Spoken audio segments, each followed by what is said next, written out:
الحمد لله رب العالمين، والصلاة والسلام على سيد الأنبياء والمرسلين وعلى آله وصحبه أجمعين، أما بعد، فأعوذ بالله من الشيطان الرجيم بفضل بسم الله الرحمن الرحيم. قل يا أيها الكافرون لا أعبد ما تعبدون ولا أنتم عابدون ما أعبد ولا أنا عابد ما عبدتم ولا أنتم عابدون ما أعبد لكم دينكم ولي دين. وقال رسول الله محمد مصطفى صلى الله عليه وسلم: من تشبه بقوم فهو منهم، أو كما قال عليه الصلاة والتسليم. புகழ் அனைத்தும் அகிலத்தை படைத்து பரிபாலிக்கக்கூடிய ஏக வல்லோனாகிய அல்லாஹ் ஒருவனுக்கே உரித்தாகுக. சாந்தியும் சமாதானமும் ஈருலகத் தலைவர் எம்பெருமானார் முஹம்மது முஸ்தபா ஸல்லல்லாஹு அலைஹி வஸல்லம் அன்னவர்கள் மீதும் அன்னாரின் உம்மத்தாகிய நம் அனைவர்களின் மீதும் அல்லாஹ்வினுடைய சாந்தியும் சமாதானமும் என்றென்றும் நிறைவாக உண்டாவதாகுக. அன்பிற்கும் இறை நேசத்திற்கும் உரித்தான அல்லாஹ்வின் நல்லடியார்களே,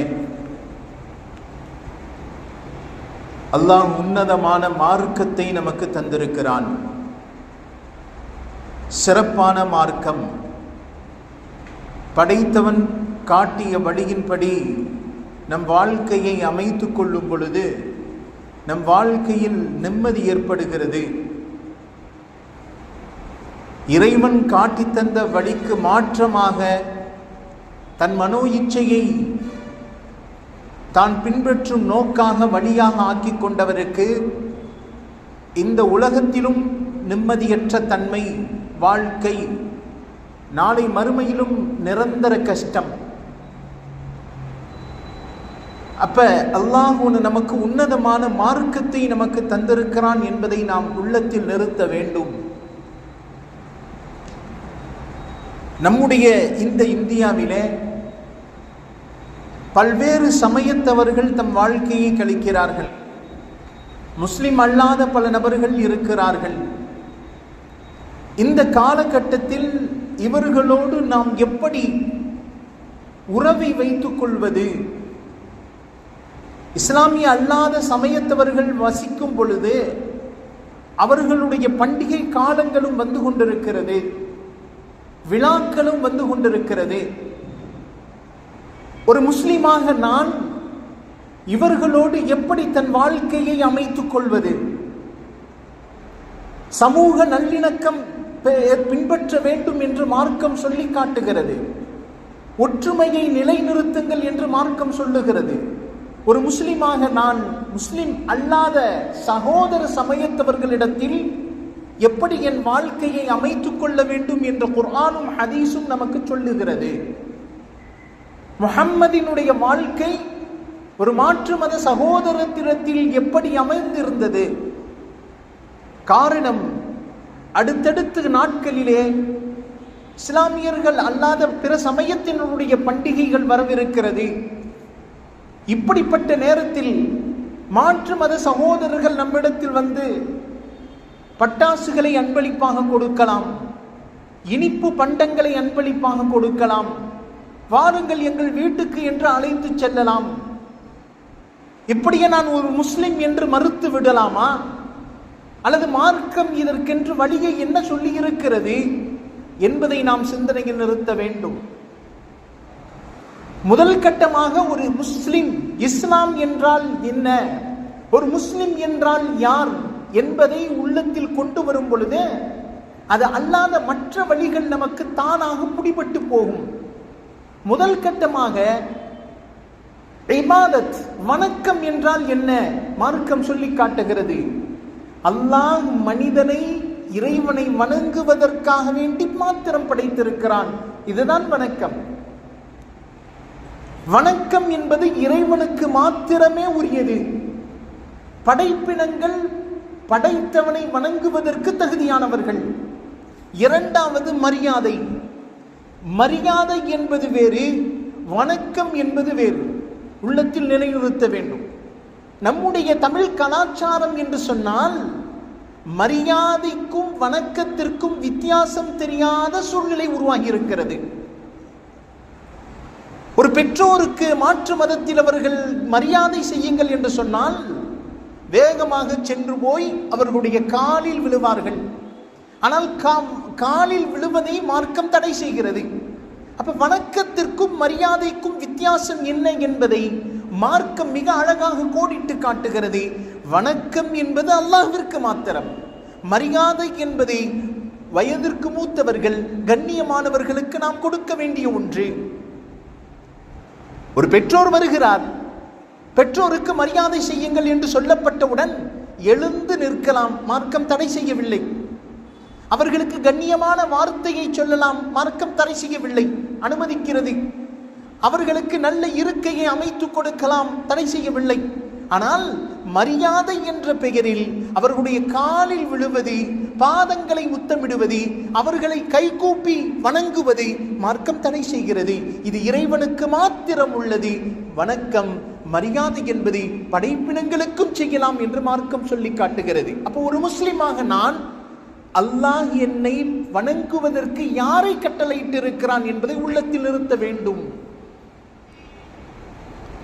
அப்போ ஒரு முஸ்லிம் பிற மத பண்டிகைகளுடைய காலத்தில் எப்படி நடந்து கொள்ள வேண்டும்? பெருமானார் ஸல்லல்லாஹு அலைஹி வஸல்லம் அவர்களுடைய காலத்திலே யூதர்கள் இருந்தார்கள், நெருப்பு வணங்கிகள் இருந்தார்கள், சிலை வணங்கிகள் இருந்தார்கள். ரசூலுல்லாஹும் ஏகத்துவத்தை எத்தி வைத்துக் கொண்டிருந்தார்கள். அப்போ ஒரு முஸ்லிம், யூதன், கிறிஸ்தவன், சிலை வணங்கி, நெருப்பு வணங்கி, இப்படியாக 5 பலதரப்பட்ட மக்கள் வசித்து வந்த காலம் அது. அந்த காலத்திலே ஒரு பெரிய கூட்டம் முஹம்மது ஸல்லல்லாஹு அலைஹி வஸல்லம் அவர்களிடத்தில் வருகிறது. வந்தவுடனே அவர்கள் வைக்கக்கூடிய முதல் வாதம் இதுதான்: யா முஹம்மத், நஅபுது இபாதக் நஅபுதுல்லாஹ ஸனத்தன் வாஹிதா. உங்களுடைய ரப்ப நாங்க ஒரு வருஷம் வணங்குறோம். நஅபுதுல்லாஹ ஸனத்தன் வாஹிதன் வ நஅபுது மா நஅபுது ஸனத்தன்.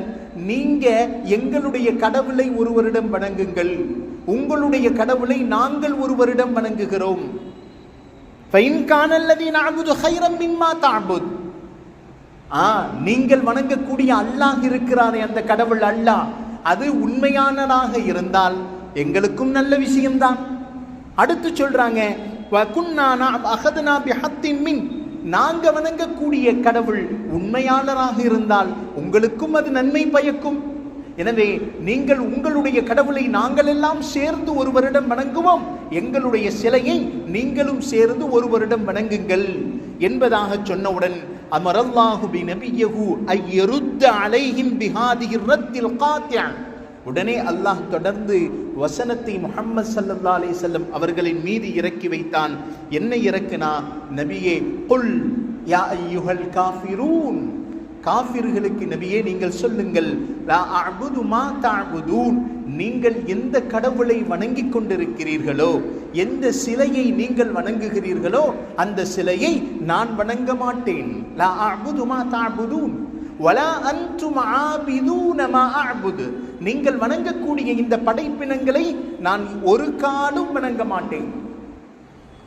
வலா அன ஆபிதும் மா அபத்தும் வலா அன்தும் ஆபிதூன மா அஅபுது. எனவே லக்கும் தீனுக்கும் வலிய தீன், எனவே உங்களுடைய பாதையை நீங்கள் எடுத்து பின்பற்றிக் கொள்ளுங்கள், உங்களுக்குரியது.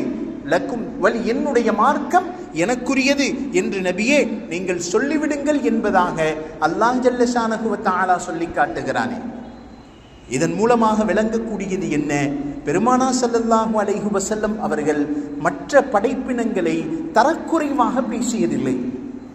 சிலைகள், அவைகள் பொய், அவைகளை நான் வணங்க மாட்டேன், என்னுடைய ரப்பு மாத்திரம் உண்மையானவன் என்பதாக அவர்களுடைய உள்ளத்தை உடனே பெருமானார் உடைக்கவில்லை.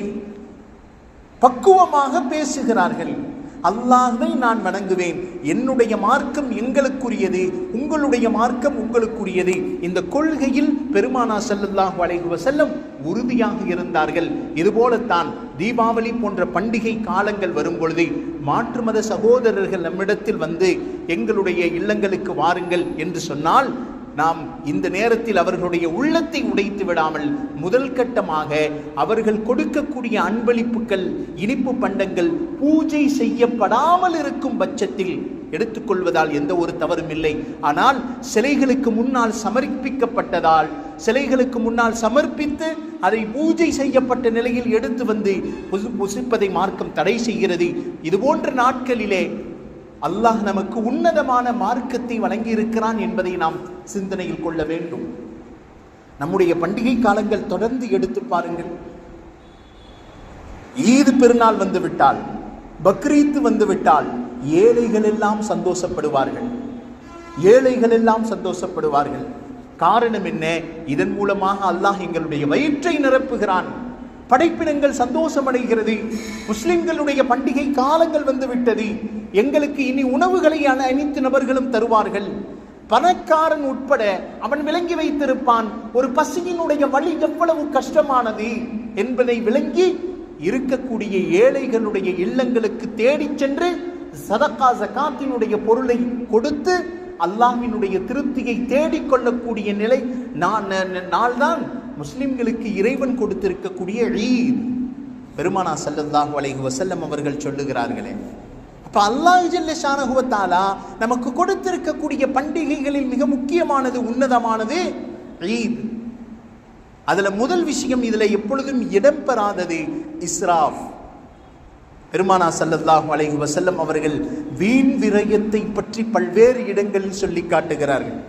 வீண் விரயம், குலு வஷ்ரபு வலா துஸ்ரிஃபு, நீங்கள் உண்ணுங்கள் பருகுங்கள், வீண் விரயம் செய்யாதீர்கள். மற்ற பண்டிகைகளை எடுத்து பாருங்கள், அல்லாஹ் பாதுகாக்க வேண்டும். தங்களுடைய காசுகளை புகைகளாக ஆக்கக்கூடிய நிலை, வெடியின் சப்தத்தினால் மனநோயாளிகளும் இன்றைக்கு அதிகமாகிக் கொண்டே போகிறாங்க. கால்நடைகள், உயிரினங்கள் பதபதித்துக் கொண்டிருக்கிறது. பறவை இனங்கள் நிம்மதியாக மரங்களில் அமர்ந்திருப்பது கேள்விக்குறியாய் மாறிவிட்டது. அல்லாஹ் நமக்கு எப்படிப்பட்ட மார்க்கத்தை தந்திருக்கிறான் அல்லவா? யோசித்து பார்க்கிறோம். முதல் கட்டமாக அல்லாஹ் நமக்கு மார்க்கத்தில் தந்திருக்கக்கூடிய ஈதினுடைய மிக முக்கியமான விஷயம் இஸ்ராஃப் என்பதை அல்லாஹ், வீண் விரயத்தை அல்லாஹ் இந்த மார்க்கத்தில் இல்லாமல் ஆக்கிவிட்டானே. இரண்டாவது, இது போன்ற நேரங்களில் எல்லா இடங்களிலேயும் பரவலாக வியாபாரம் செய்யக்கூடிய சூழ்நிலைகள் ஏற்பட்டிருக்கிறது. வியாபாரத்தினுடைய சூழ்நிலைகள் பல்வேறு இடங்களில்.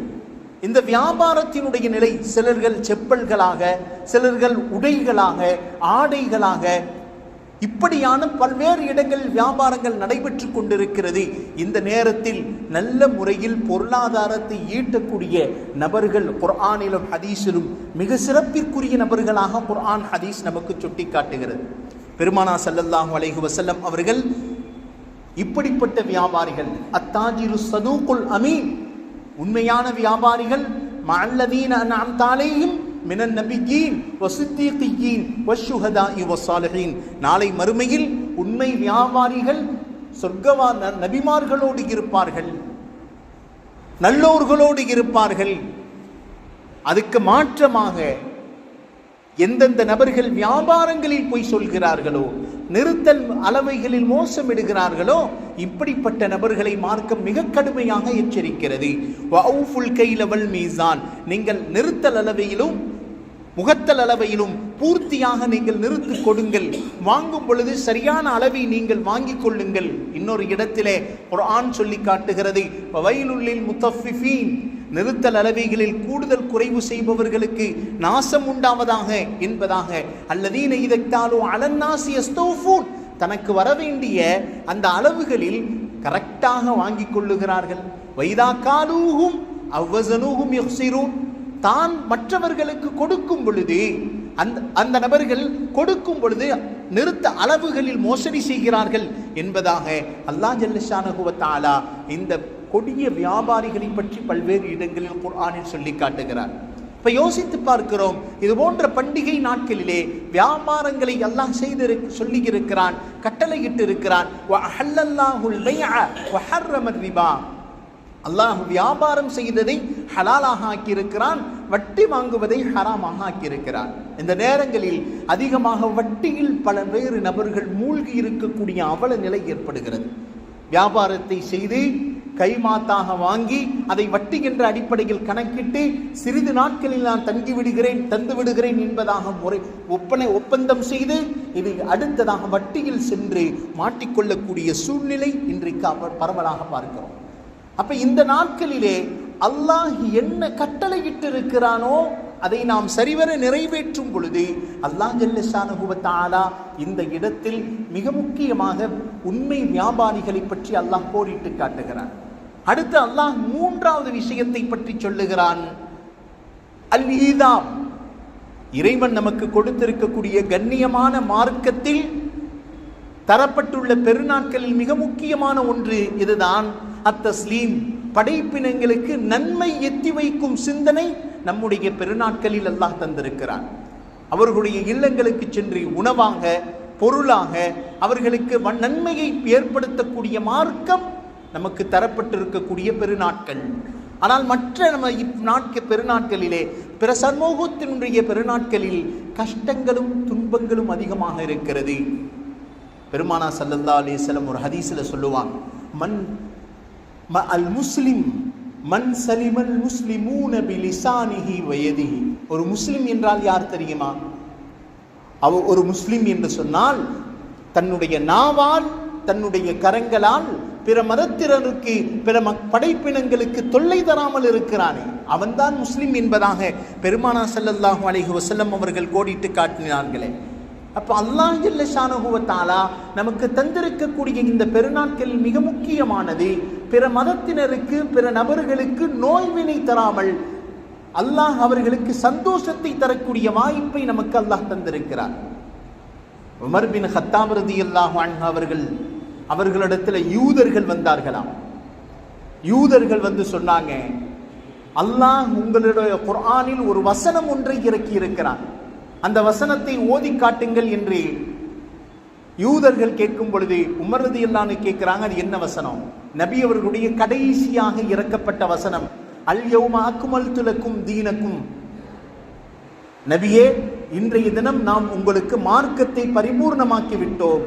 வ அத்மம்து அலைக்கும் நிஅமதி, என்னுடைய அருட்கொடையை உங்களுக்கு நான் சம்பூர்ணமாக்கி விட்டேன். வ ரதீது லக்குமுல் இஸ்லாம தீனா, இஸ்லாம் என்னும் மார்க்கத்தை தீனாக நான் பொருந்திக் கொண்டேன் என்ற அல்லாஹ் முஹம்மதின் மீது இறக்கிய வசனத்தை யூதர்கள் உமர் பின் கத்தாப் ரலியல்லாஹு அன்ஹு அவர்களிடத்தில் வந்து சொல்லி காட்டுறார்.